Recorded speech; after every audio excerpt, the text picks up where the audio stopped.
এই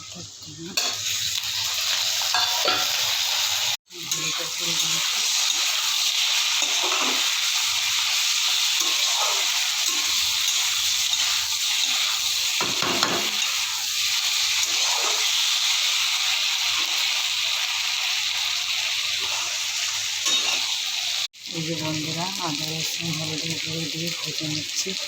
তোমরা একটু লাইক করো প্লিজ, একটু পাশে থেকো। যে বন্ধুরা গুঁড়ো লঙ্কা জিরে গুঁড়ো দিয়ে দিয়েছি, একটু লাইক করো প্লিজ, একটু পাশে থেকো।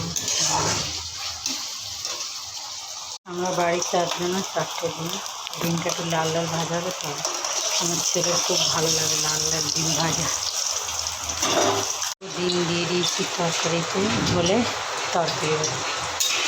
আর খুব বৃষ্টি হচ্ছে, খুব ঝোল হয়ে গেছে কষা কষা।